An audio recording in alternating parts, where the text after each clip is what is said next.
Hello my dear YouTube family, welcome back to Neeta tarot reading. ಇವತ್ತು ನಾನು ಯಾವ ವಿಚಾರದ ಬಗ್ಗೆ ರೀಡಿಂಗ್ ಮಾಡ್ತಾ ಇದ್ದೀನಿ ಅಂತ ಹೇಳಿದ್ರೆ, ನಿಮ್ಮನ್ನು ಅವಾಯ್ಡ್ ಮಾಡ್ತಿರುವಂತಹ ವ್ಯಕ್ತಿ. ಸಾಕಷ್ಟು ಜನ ಕೇಳ್ತಾ ಇದ್ರಿ ಲವ್ ರೀಡಿಂಗ್ ಮಾಡಿ, ಲವ್ ರೀಡಿಂಗ್ ಮಾಡಿ, ನಾನು ಕೂಡ 3 ದಿವಸದಿಂದ ಲವ್ ರೀಡಿಂಗ್ ಎಲ್ಲ ಮಾಡಿರಲಿಲ್ಲ, ಹಾಗೆ ರೀಡಿಂಗ್ಸೇ ಮಾಡಿರಲಿಲ್ಲ. ಓಕೆ, ಕಮೆಂಟ್ ಬಾಕ್ಸಲ್ಲೆಲ್ಲ ಆಗ್ತಿದ್ರಿ ಲವ್ ರೀಡಿಂಗ್ ಮಾಡಿ, ಲವ್ ರೀಡಿಂಗ್ ಮಾಡಿ, ಯಾವಾಗ ಮಾಡ್ತೀರಾ, ವಿಡಿಯೋ ಮಾಡಿ, ಈ ಥರದ್ದೆಲ್ಲ. ಸೊ ಅಂಥವ್ರಿಗೆ ಅಂತಲೇ ಈ ವಿಡಿಯೋ ಅಂತ ಹೇಳ್ಬೋದು. ಯಾರೆಲ್ಲ ಲವ್ ರಿಲೇಷನ್ಶಿಪ್, ಗಂಡ ಹೆಂಡತಿ ನಡುವೆ ಏನೇ ಕಿತ್ತಾಟ ಕೂಗಾಟಗಳಾಗಿ ಅವ್ರು ನಿಮ್ಮನ್ನು ತುಂಬಾ ಅವಾಯ್ಡ್ ಮಾಡ್ತಾ ಇರ್ಬೋದು, ನಿಮ್ಮಿಂದ ದೂರ ಆಗಿರ್ಬೋದು, ಅವರು ಕೂಡ ಮುಂದೊಂದು ದಿನ ನಿಮ್ಮನ್ನು ಮಿಸ್ ಮಾಡ್ಕೊಳ್ತಾ ಇದ್ದಾರಾ ಅನ್ನೋದ್ರ ಬಗ್ಗೆನೇ ಇವತ್ತಿನ ರೀಡಿಂಗ್ ಆಗಿರುತ್ತೆ. ಎಂದಿನಂತೆ 2 ಕಾರ್ಡ್ಗಳನ್ನ ನಿಮ್ಮ ಮುಂದೆ ಇಟ್ಟಿದ್ದೀನಿ. 2 ಕಾರ್ಡ್ಗಳ ಮೇಲೆ 2 ಸ್ಟೋನ್ಗಳನ್ನ ಇಟ್ಟಿದ್ದೀನಿ. ಯಾವ ಕಾರ್ಡ್ ಇರುವಂತಹ ಸ್ಟೋನ್ ನಿಮ್ಮ ಮನಸ್ಸಿಗೆ ತುಂಬಾನೇ ಹತ್ರ ರೆಸೊನೇಟ್ ಆಗತ್ತಲ್ವಾ, ಆ ಒಂದು ಕಾರ್ಡ್ನ ನೀವು ನಿಮ್ಮ ಪರ್ಸನ್ ಹೆಸರನ್ನ 3 ಬಾರಿ ಹೇಳ್ತಾ ಈ ಒಂದು ರೀಡಿಂಗ್ ನ ನೋಡ್ಬೇಕಾಗತ್ತೆ.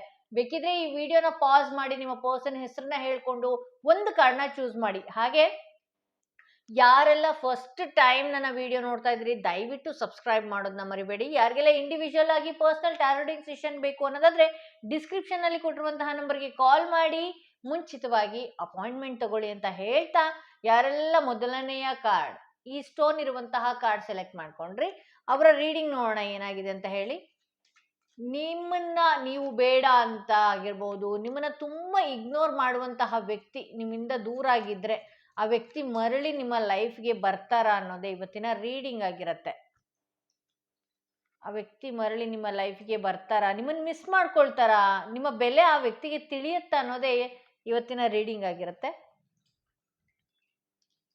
ಆಕ್ಚುಲಾಗಿ ಈ ವ್ಯಕ್ತಿ ಸಾಕಷ್ಟು ಅವ್ರ ಲೈಫಲ್ಲಿ ಅವ್ರ ಗೋಲ್ ಅಚೀವ್ ಮಾಡೋದ್ರ ಬಗ್ಗೆ ಆಗಿರಬಹುದು, ಅವರ ವೈಯಕ್ತಿಕ ವಿಚಾರದಲ್ಲಿ ಒಂದಷ್ಟು ಎಫರ್ಟ್ ಆಗ್ತಾ ಇದ್ದಾರೆ ಅಂತಾನೆ ಹೇಳ್ಬಹುದು. ಕೆಲವೊಬ್ರು ಲೈಫಲ್ಲಿ ಹಣದ ವಿಚಾರವಾಗಿ ಕೂಡ ತುಂಬಾ ಸ್ಟ್ರಗಲ್ ಪಡ್ತಾ ಇದ್ದಾರೆ ಅಂತ ಹೇಳ್ಬೋದು. ಅವ್ರಿಗೆ ಒಂದಷ್ಟು ಜವಾಬ್ದಾರಿ ಇದೆ ಅಂತ ಹೇಳ್ಬೋದು. ಇಲ್ಲಿ 8 ಆಫ್ ಪೆಂಟಿಕಲ್ಸ್ ಬಂದಿದೆ, ವಾಂಡ್ಸ್ ಬಂದಿದೆ, ಜವಾಬ್ದಾರಿ ಇದೆ. ಅವರ ಕೆಲಸದಲ್ಲಾಗಿರಬಹುದು, ಅವರ ವೈಯಕ್ತಿಕ ಲೈಫಲ್ಲಿ ಮನೆಯವರ ವಿಚಾರಕ್ಕಾಗಿರ್ಬಹುದು, ಒಂದು ಜವಾಬ್ದಾರಿ ಇದೆ. ಆ ಜವಾಬ್ದಾರಿಯಲ್ಲಿ ಏನಾಗ್ತಾ ಇದೆ ಅಂತ ಹೇಳಿದ್ರೆ ನಿಮ್ಮನ್ನು ಅವಾಯ್ಡ್ ಮಾಡುವಂಥದ್ದಾಗ್ತಾ ಇರ್ಬೋದು. ತೀರಾ ಕ್ವಶನ್ಗಳನ್ನ ನೀವು ರೇಸ್ ಮಾಡಿದಾಗ, ನೀನೇ ಬೇಡ, ನಾನು ಪಾಡಿದ್ದು ನಾನು ಇದ್ರೂ ಪರವಾಗಿಲ್ಲ, ನನ್ನ ಕೆಲಸ ನಾನು ಅನ್ನುವ ರೀತಿಯಲ್ಲಿ ಅವ್ರು ಹೋಗ್ತಾ ಇದ್ದಾರೆ ಅನ್ನೋ ವಿಚಾರ ಇಲ್ಲಿ ತಿಳಿತಾ ಇದೆ. ಇಲ್ಲಿ ಅವರು ಒಂದು ಒಳ್ಳೆಯ ಮಟ್ಟಕ್ಕೆ ಹೋಗುವಂತಹ ವ್ಯಕ್ತಿ ಆಗಿರ್ಬೋದು, ಅವನಾಗಿರ್ಬೋದು ಅವಳಾಗಿರ್ಬೋದು. ಒಳ್ಳೆಯ ಮಟ್ಟಕ್ಕೆ ಹೋಗಬೇಕು ನಾನು, ಹಾಗೆ ಸಮಾಜಕ್ಕೆ ತುಂಬಾ ಗೌರವ ಕೊಡುವಂಥವರು ಇವರಾಗಿರ್ತಾರೆ. ಯಾವುದೇ ಒಂದು ವಿಚಾರಕ್ಕಾಗಿರಬಹುದು, ಅವ್ರು ಏನೇ ಮುಂದೆ ಹೋಗಿರ್ಬೋದು, ಬಟ್ ಆದರೆ ಒಂದು ಚಿಕ್ಕ ಭಯ ಅನ್ನೋದು ಆ ವ್ಯಕ್ತಿಗೆ ಕಾಡುತ್ತೆ ಅನ್ನೋದು ಇಲ್ಲಿ ನೋಡ್ಬೋದು. ಇಲ್ಲಿ ನಿಮ್ಮ ಹತ್ರ ಓಪನ್ ಅಪ್ ಆಗಿ ಹಾಗೆ ನಿಮ್ಗೇನು ಗೊತ್ತಾ, ಇವಾಗ ಮಾತಾಡ್ತಾ ಕೂತ್ಕೊಂಡ್ರೆ ಅದೇ ಮೆಂಟಾಲಿಟಿಯಲ್ಲಿ ಆಗಿರಬಹುದು, ಅಥವಾ ಯಾವುದಾದ್ರೂ ಒಂದು ವಿಚಾರ ಇದ್ದರೆ ಅದೇ ಮೆಂಟಾಲಿಟಿಯಲ್ಲಿ ನೀವು ಇರ್ತೀರಿ. ಬಟ್ ಆದರೆ ಆ ವ್ಯಕ್ತಿ ಹಾಗಲ್ಲ. ಆ ವ್ಯಕ್ತಿಗೆ ಯಾವಾಗಲೂ ಒಂದು ಅಲಾರಾಮ್ ಹೊಡಿತಾ ಇರುತ್ತೆ. ಅಂದರೆ ನೀನು ಈ ಕೆಲಸ ಮಾಡಬೇಕು, ಇದಾದ್ಮೇಲೆ ಅದನ್ನ ಮಾಡಬೇಕು ಅಂತೇಳಿ. ಸೊ ಆ ವ್ಯಕ್ತಿಗೆ ಕೆಲವೊಂದಷ್ಟು ಜವಾಬ್ದಾರಿ ಇರೋದ್ರಿಂದ, ಆ ವ್ಯಕ್ತಿ ಒಂದಷ್ಟು ಸ್ಟ್ರಗಲ್ ಪಡ್ತಾ ಇರೋದ್ರಿಂದ, ಹಣಕಾಸಿನ ವಿಚಾರ ಆಗಿರ್ಬೋದು, ಕೆಲಸದ ವಿಚಾರ ಆಗಿರ್ಬೋದು, ಅಧಿಕಾರಿ ಅಂದರೆ ಅವ್ರು ಮಾಡ್ತಿರುವ ಕೆಲಸದಲ್ಲಿ ಅಧಿಕಾರಿಗಳ ಒತ್ತಡ ಆಗಿರ್ಬೋದು, ಇದರಿಂದ ನಿಮ್ಮನ್ನ ಒಂದಷ್ಟು ತಳ್ತಾ ಇದ್ದಾರೆ. ಅಂದರೆ ಆ ಫೋನ್ ರಿಸೀವ್ ಮಾಡದೇ ಇರೋದಾಗಿರ್ಬೋದು, ಅದನ್ನ ನೀವು ಬೇರೆ ರೀತಿ ಅವ್ರಿಗೆ ಪ್ರಶ್ನೆ ಮಾಡಿದಾಗ, ಜಗಳಗಳು ಮಾಡಿದಾಗ ಅವರು ನಿಮ್ಮಿಂದ ಅಂತರ ಪಡ್ಕೊಳ್ತಾ ಇದ್ದಾರೆ ಅಂತ ಹೇಳ್ಬೋದು. ಅಂತರ ಪಡ್ಕೊಂಡು ದೂರ ಹೋಗ್ತಾ ಇದ್ದಾರೆ ಅಂತ ಹೇಳ್ಬೋದು. ಬಟ್ ಇಲ್ಲಿ ಏನಾಗ್ತಾ ಇದೆ ಅಂದರೆ, ನಿಮ್ಮ ಮೈಂಡಲ್ಲಿ ಇಲ್ಲಿ ಆಗ್ತಿರೋ ಸನ್ನಿವೇಶನೇ ಒಂದಾಗಿದ್ರೆ, ನಿಮ್ಮ ಮೈಂಡಲ್ಲಿ ಬೇಡದ ಥಾಟ್ಸ್ಗಳನ್ನ ಹಾಕೊಳ್ಳೋದು. ನನ್ನಿಂದ ದೂರ ಆಗೋಗ್ಬಿಟ್ರು, ಇನ್ನು ನಾವು ಲೈಫಲ್ಲಿ ಒಂದಾಗೋದೇ ಇಲ್ಲ. ಒಂದು ಫೋನ್ ಕಾಲ್ ರಿಸೀವ್ ಮಾಡಲಿಲ್ಲ ಅಥವಾ ಒಂದು ಫೋನ್ ಕಾಲ್ನ ಇಗ್ನೋರ್ ಮಾಡಿದ್ರು ಅಂದ ಕೂಡಲೇ ಒಬ್ಬ ವ್ಯಕ್ತಿ ನನ್ನ ಜೀವನದಿಂದನೇ ದೂರ ಆಗೋಗ್ಬಿಟ್ರು, ಈ ಪ್ರಪಂಚದಿಂದನೇ ದೂರ ಆಗೋಗ್ಬಿಟ್ರು, ಇನ್ಯಾವತ್ತೂ ಸಿಗೋದೇ ಇಲ್ಲ, ಮಾತಾಡೋದೇ ಇಲ್ಲ, ಮುಗ್ದೇ ಹೋಯ್ತು ಅನ್ನುವ ಫೀಲ್ನಲ್ಲಿ ನೀವು ಇರುವಂಥದ್ದು. ಬರೀ ಮೈಂಡ್ನಲ್ಲಿ ಏನಂತ ಹೇಳಿದ್ರೆ, ಅಲ್ಲಿ ಆಗಿದ್ದೇ ಒಂದಾಗಿದ್ರೆ ತಿಳಿಯೋದೇ ಒಂದು. ಆ ತಿಳಿತಾ ಊಟ ಬಿಡ್ತೀರಿ, ನಿದ್ದೆ ಬಿಡ್ತೀರಿ, ಎಲ್ಲ ಬಿಡ್ತೀರಿ, ಅಲ್ಲಿ ಇನ್ನೂ ದೊಡ್ಡದಾಗಿ ಆ ಗಾಯ ಕಾಣಿಸ್ಕೊಳ್ಳೋದಕ್ಕೆ ಶುರು ಆಗುತ್ತೆ. ಅಂದರೆ ಈ ಸಂದರ್ಭಗಳೆಲ್ಲ ದೊಡ್ಡದಾಗಿ ಕಾಣಿಸ್ಕೊಳ್ಳೋದಕ್ಕೆ, ಈಗ ನೀವು ಕೇಳುವ ಪ್ರಶ್ನೆಗೆ ಆ ವ್ಯಕ್ತಿ ತುಂಬಾ ನಿಮ್ಮನ್ನು ಕನ್ವಿನ್ಸ್ ಮಾಡೋಕ್ಕಾಗ್ದೇ ಅಥವಾ ನೀವು ತುಂಬ ಫೋನ್ ಮಾಡುವಂಥದ್ದು, ಈ ರೀತಿ ಎಲ್ಲ ಮಾಡಿದಾಗ ಅವ್ರೇನು ಮಾಡಿಬಿಟ್ಟಿದ್ದಾರೆ, ಅವರು ನಿಮ್ಮಿಂದ ದೂರ ಹೋಗಬೇಕು ಅನ್ನುವ ಇಂಟ್ರೆಸ್ಟ್ ತೋರಿಸಿದ್ದಾರೆ. ಅಂದರೆ ಇದಿದ್ರೇ ಈ ವಿಚಾರ ಇದ್ರೇ ತಲೆನೋವು ಜಾಸ್ತಿ, ಇದರಿಂದ ನಾನು ದೂರ ಹೋಗಬೇಕು, ಬೇಡ ನನಗೆ ಈ ವಿಚಾರ ಬೇಡ. ಅಂದರೆ ನಿಮ್ಮ ಜೊತೆಗೆ ಆ ವ್ಯಕ್ತಿ ಕೂಡ ಒಂದು ಒಳ್ಳೆಯ ಕನಸು ಕಟ್ಟಿದ್ದಿದೆ. ಅವರ ಜವಾಬ್ದಾರಿಯಿಂದ ಏನಾಗಿದೆ, ಆ ವ್ಯಕ್ತಿ ಈ ವಿಚಾರದಿಂದ ನಾನೇ ದೂರ ಹೋಗಬೇಕು ಅನ್ನುವ ಫೀಲ್ನಲ್ಲಿ ಆ ವ್ಯಕ್ತಿ ಇದ್ದಾರೆ ಅಂತ ಹೇಳ್ಬೋದು. ಇಲ್ಲಿ ಕೆಲವ್ರ ಲೈಫಲ್ಲಿ ಅವ್ರು ಮಿಸ್ ಮಾಡ್ಕೊಳ್ತಾರೆ ಅನ್ನೋದಕ್ಕಿಂತ ಆಳವಾಗಿ ಇಲ್ಲಿ ನಾನು ನೋಡೋದಾದರೆ ಇದೊಂದು ಕಾರ್ಮಿಕ್ ಕನೆಕ್ಷನ್ ಅಂತಲೇ ಹೇಳ್ಬೋದು. ಅಂದರೆ ಇದೊಂದು ಋಣ ಅಂತ ಇತ್ತು ಈ ಸಂಬಂಧದಲ್ಲಿ.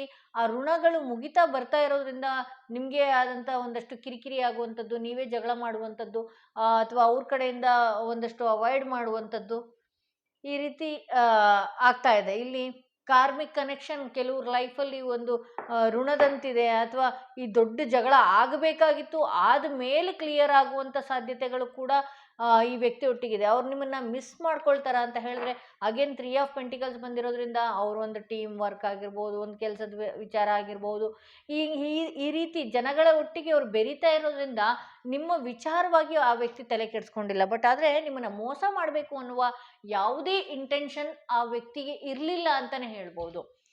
ಸೊ ಇಲ್ಲಿ ಏನಾಗ್ತಾ ಇದೆ, ಈ ವ್ಯಕ್ತಿ ಏನು ಮಾಡ್ತಾ ಇದ್ದಾರೆ, ನಿಮ್ಮಿಂದ ಅಂತರ ಪಡ್ಕೊಂಡಾದ್ಮೇಲೆ ಅವರು ಒಂದಷ್ಟು ಬ್ಯುಸಿಯಾಗಿದ್ರೆ ಆ ಹಳೆ ನೆನಪುಗಳು ಆಗೋಲ್ಲ ಅನ್ನೋದಕ್ಕೋಸ್ಕರ ಜನಗಳ ಜೊತೆ ಬೆರೆಯೋದು, ಕೆಲಸಗಳನ್ನ ಮಾಡೋದು, ಈ ರೀತಿ ಮಾಡ್ಕೊಳ್ತಾ ಇದ್ದಾರೆ. ಮುಂದೊಂದು ದಿನ ಆ ವ್ಯಕ್ತಿ ನಿಮ್ಮನ್ನು ಮಿಸ್ ಮಾಡಿಕೊಂಡು ಬರುವ ಸಾಧ್ಯತೆ ಇದೆಯಾ? ಸ್ವಲ್ಪ ಕಷ್ಟ ಆಗಬಹುದು, ಬಟ್ ಬರುವಂತಹ ಸಾಧ್ಯತೆ ಕೂಡ ಇದೆ. ಅಂದರೆ ಮಿಸ್ ಮಾಡ್ಕೊಳ್ಳುವಂತಹ ಸಾಧ್ಯತೆ ಕೂಡ ಇದೆ. ಬರ್ತಾರೋ ಇಲ್ವೋ ಅನ್ನೋದು ನೆಕ್ಸ್ಟ್ ರೀಡಿಂಗಲ್ಲಿ ನೋಡೋಣ. ಬಟ್ ಮಿಸ್ ಮಾಡ್ಕೊಳ್ಳುವಂಥ ಸಾಧ್ಯತೆ ಇದೆ. ಪ್ರೆಸೆಂಟ್ ಎನರ್ಜಿ ಹೇಗಿದೆ ಆ ವ್ಯಕ್ತಿದು ಅಂತ ನೋಡೋಕ್ಕೋದ್ರೆ, ಇಲ್ಲಿ ನನ್ನ ಸ್ಟಾರ್ಟಿಂಗ್ಗೆ 8 ಆಫ್ ಪೆಂಟಿಕಲ್ಸ್ ಬಂತು. ಆದಷ್ಟು ಆಧ್ಯಾತ್ಮದ ಕಡೆ ಭಗವಂತನ ಮೊರೆ ಹೋಗಿರೋ ಅಂಥವ್ರು, ಈ ರೀತಿ ಆಗ್ತಾ ಇದೆ. ಅವರು ಮುಂದಿನ ದಿನಗಳಲ್ಲೂ ಕೂಡ ತುಂಬ ಲೇಟ್ ಆದರೂ ಕೂಡ ಒಂದಷ್ಟು ನಿಮ್ಮ ನೆನಪು ಬರುವಂಥದ್ದು.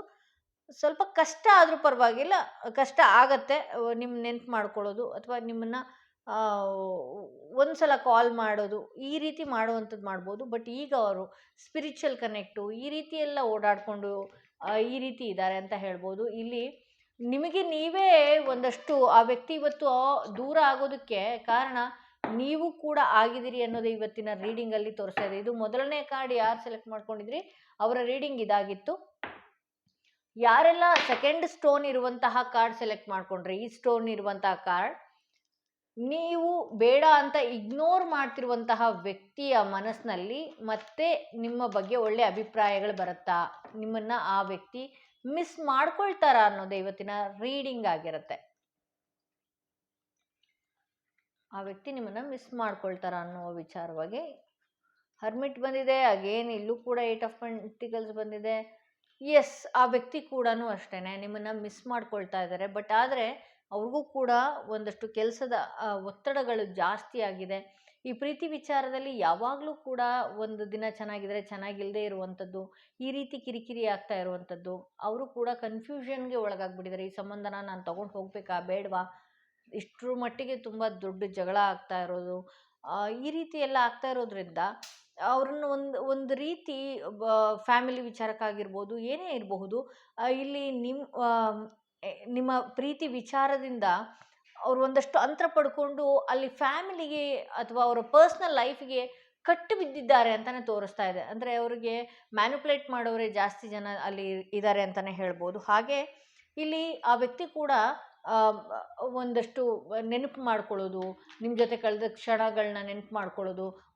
ಇಲ್ಲಿ ನೋಡಿ ಅಗೇನ್ ಹ್ಯಾಂಗ್ಡ್ ಮ್ಯಾನ್ ಬರ್ತಾ ಇದೆ. ಸಾಕು, ಈ ಸವಾಸನೆ ಸಾಕು ಅನ್ನುವ ರೀತಿ ಇರುವಂಥದ್ದು. ನಿಮ್ಮಿಂದ ದೂರಾಗಿ ಅವರು ನೆಮ್ಮದಿಯಿಂದ ಖುಷಿಯಿಂದ ಇದ್ದಾರೆ ಅಂತ ಹೇಳಿದ್ರೆ ಅದು ಕೂಡ ಇಲ್ಲ. ಒಂಟಿಯಾಗಿರುವಂಥದ್ದು, ಒಂಟಿಯಾಗಿ ದೂರ ಸರ್ಕೊಳ್ಳೋವಂಥದ್ದು, ಒಂಟಿಯಾಗಿ ನಾನು ಏನು ಮಾಡಬೇಕು ಅಂತ ಗೊತ್ತಾಗದೆ ಬ್ಲ್ಯಾಂಕಲ್ಲಿರುವಂಥದ್ದು.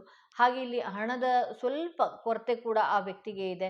ಹಣದ ವಿಚಾರ ಆಗಿರ್ಬೋದು, ಬಿಸ್ನೆಸ್ ವಿಚಾರದ ಕಡೆ ಗಮನ ಕೊಡದೇ ಇದೆ, ಕೆಲವೊಂದು ಲಾಸ್ ಆಗಿತ್ತು ಅದನ್ನು ಕೂಡ ಕಟ್ಕೊಳ್ಳುವಂಥದ್ದು ಮಾಡ್ಕೊಳ್ತಾ ಇದ್ದಾರೆ. ಈಗ ಪ್ರೀತಿ ಅಂತ ಬಂದಾಗ ಅವ್ರಿಗೆ ನೀವು ಅನ್ಕೊಳ್ತೀರಿ ದೂರ ಇದ್ದು ಅವರು ತುಂಬ ಚೆನ್ನಾಗಿದ್ದಾರೆ, ಬೇರೆ ವ್ಯಕ್ತಿ ಒಟ್ಟಿಗೆ ಚೆನ್ನಾಗಿದ್ದಾರೆ, ಅಥವಾ ನನ್ನಿಂದ ದೂರ ಇದ್ದು ಎಂಜಾಯ್ ಮಾಡ್ತಾ ಇದ್ದಾರೆ ಅಂತ ನೀವು ಅನ್ಕೊಳ್ತಾ ಇದ್ದೀರಿ. ಬಟ್ ಅದಲ್ಲ.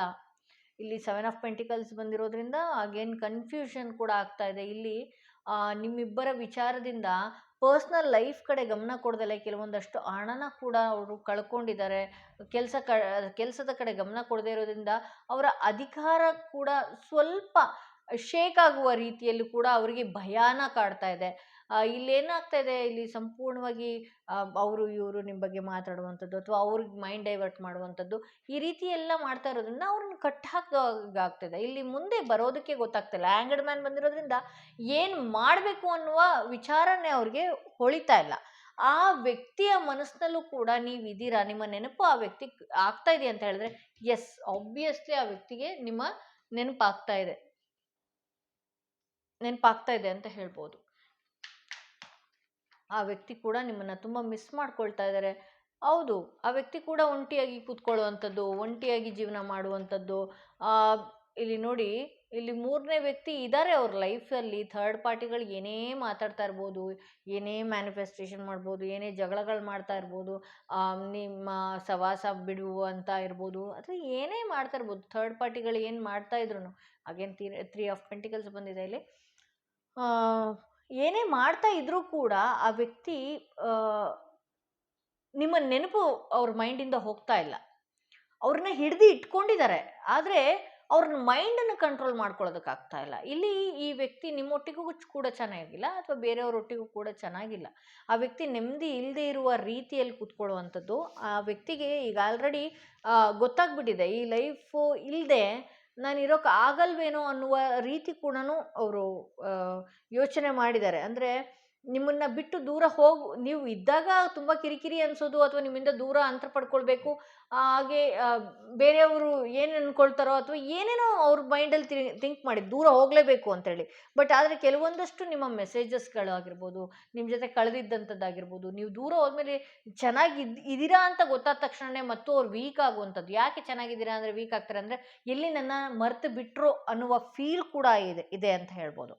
ಇಲ್ಲಿ ಆ ವ್ಯಕ್ತಿ ಪದೇ ಪದೇ ನಿಮ್ಮ ಬಗ್ಗೆ ಲೇಟ್ ನೈಟಲ್ಲಾಗಿರ್ಬೋದು, ಪದೇ ಪದೇ ನಿಮ್ಮನ್ನು ಮೆಲುಕು ಹಾಕ್ಕೊಳ್ಳುವಂಥದ್ದಾಗಿರ್ಬೋದು, ಒಂಟಿಯಾಗಿ ಕೂತ್ಕೊಂಡಾಗ ನಿಮ್ಮ ವಿಚಾರವಾಗಿ ಅಥವಾ ಯಾರನ್ನೂ ನೋಡಿದಾಗ ನಿಮ್ಮ ಬಗ್ಗೆ ನೀವಿರುವ ರೀತಿಯ ಬಗ್ಗೆ ಆ ವ್ಯಕ್ತಿ ಯೋಚನೆ ಮಾಡುವಂಥದ್ದು, ಈ ರೀತಿ ಎಲ್ಲ ಮಾಡ್ಕೊಂಡು ಹೋಗ್ತಾ ಇದ್ದಾರೆ. ಇಲ್ಲಿ ಡೆವಿಲ್ ಬಂದಿರೋದ್ರಿಂದ ನೀವಿಬ್ಬರು ಕೂಡದಂತೆ 3ನೇ ವ್ಯಕ್ತಿಗಳು ಅವ್ರನ್ನ ತುಂಬ ಬಿಗಿಯಾಗಿ ಹಾಕಿದ್ದಾರೆ ಅಂತಲೇ ತೋರಿಸ್ತಾ ಇದೆ. ಆ ವ್ಯಕ್ತಿ ಬಲವಾಗಿ ನಿಮ್ಮನ್ನು ತುಂಬಾ ಇಷ್ಟಪಡ್ತಾ ಇದ್ರು. ಅವ್ರ ಮನಸ್ಸಿನಲ್ಲೂ ಕೂಡ ನೀವಿದ್ದೀರಿ, ಈಗಲೂ ಕೂಡ ಆ ವ್ಯಕ್ತಿ ನೆನಪು ಮಾಡ್ಕೊಳ್ತಾ ಇದ್ದಾರೆ. ಬಟ್ ಆದರೆ ಮುಂದೆ ಒಂದು ಸ್ಟೆಪ್ ಇಡೋದಕ್ಕೆ ಆ ವ್ಯಕ್ತಿ ಕೈಯಿಂದ ಆಗ್ತಾ ಇಲ್ಲ. ಆ ವ್ಯಕ್ತಿಯ ಮನಸ್ಸಿನಲ್ಲಿ ಭಯ, ಈ ಕಡೆ ಅವರ ಪೊಸಿಷನ್ ಆಗಿರ್ಬೋದು, ಅವರ ಮನೆಯ ವಾತಾವರಣಗಳಾಗಿರ್ಬೋದು ಕೆಡುತ್ತೆ ಅನ್ನುವ ಭಯ ಕೂಡ ಆ ವ್ಯಕ್ತಿಯಲ್ಲಿ ಇದೆ. ಸೊ ಇದು ಸೆಕೆಂಡ್ ಕಾರ್ಡ್ ರೀಡಿಂಗ್ ಯಾರು ಸೆಲೆಕ್ಟ್ ಮಾಡ್ಕೊಂಡಿದ್ರಿ, ಆ ವ್ಯಕ್ತಿಯ ಮನಸ್ಸಿನ ಮಾತು ಇದಾಗಿತ್ತು. ಹಾಗೆ ಆ ವ್ಯಕ್ತಿ ಕೂಡ ನಿಮ್ಮನ್ನ ಮಿಸ್ ಮಾಡ್ಕೊಳ್ತಾ ಇದ್ದಾರೆ ಅನ್ನೋ ರೀಡಿಂಗ್ ಕೂಡ ಚೆಕ್ ಮಾಡಿದೆ. ಎಸ್, ಆಬ್ವಿಯಸ್ಲಿ ಸೆಕೆಂಡ್ ಕಾರ್ಡ್ ಯಾರು ಸೆಲೆಕ್ಟ್ ಮಾಡ್ಕೊಂಡ್ರೆ ಅವರ ರೀಡಿಂಗ್ ಕೂಡ ಮಿಸ್ ಮಾಡ್ಕೊಳ್ತಾ ಇದ್ದಾರೆ ಅಂತಲೇ ಬಂದಿದೆ. ಇದು ಇವತ್ತಿನ ವಿಡಿಯೋ ಆಗಿತ್ತು. ಯಾರೆಲ್ಲ ಫಸ್ಟ್ ಟೈಮ್ ನನ್ನ ವಿಡಿಯೋ ನೋಡ್ತಿದ್ರಿ ದಯವಿಟ್ಟು ಸಬ್ಸ್ಕ್ರೈಬ್ ಮಾಡೋದನ್ನ ಮರಿಬೇಡಿ. ಯಾರಿಗೆಲ್ಲ ಈ ವಿಡಿಯೋ ಇಷ್ಟ ಆಗಿದೆ ಅನ್ನೋದಾದ್ರೆ ದಯವಿಟ್ಟು ಲೈಕ್ ಮಾಡಿ, ಶೇರ್ ಮಾಡಿ, ಕಮೆಂಟ್ ಮಾಡಿ ಅಂತ ಹೇಳ್ತಾ ಈ ವಿಡಿಯೋನ ಇಲ್ಲಿಗೆ ಮುಗಿಸ್ತಾ ಇದ್ದೀನಿ.